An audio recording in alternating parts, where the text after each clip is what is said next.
আজকে একটা মজার খেলা খেলবে? চলো আজকে একটা মজার খেলা খেলি, ঠিক আছে? ঠিক আছে। তাহলে খেলার আগে কটা প্রশ্নের উত্তর দাও দেখি। ঠিক আছে, বলো। তাহলে বলো তো, একটা জল ভর্তি বোতল বেশি ভারী নাকি জল ছাড়া বোতল ভারী? জল ভর্তি বোতলটা বেশি ভারী, কারণ জলের তো একটা ওজন আছে। আচ্ছা মা, বল তো দেখি, জলের তো বললি ওজন আছে, হাওয়ার কি ওজন আছে? না, আমি তো জানি না। আমি জানি হাওয়া শুধু ফিল করা যায়, এরকম আমি কোনোদিন শুনিনি। না রে মা, জানিস তো হাওয়ারও ওজন আছে। তাহলে তুমি আমাকে একটা এক্সাম্পল দেখাও।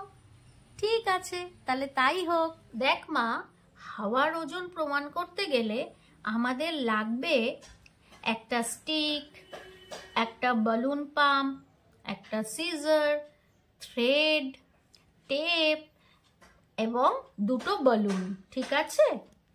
দেখ মা, এর জন্য থ্রেডকে কি করতে হবে, এই স্টিকটা ঠিক মাঝখান দিয়ে কিছুটা আটকে নিতে হবে। তারপর এটাকে টেপ দিয়ে আটকে নিতে হবে। এটাকে একটা পেরেকের সাথে দেয়ালে ঝুলিয়ে দিলাম, ঠিক আছে? ফোলানো বেলুনটাকে আমি স্টিকের একদিকে ঝুলিয়ে দিলাম। দেখ মা, এই বেলুনটা নিচের দিকে নেমে এসেছে, কারণ এই বেলুনটার মধ্যে হাওয়া ভর্তি। হাওয়ার তো একটা ওজন আছে, তাই না? হ্যাঁ মা, আমি কোনোদিনও ভুলবো না যে বাতাসেরও একটা ওজন আছে। এবার থেকে আমি মনে রেখে দেবো।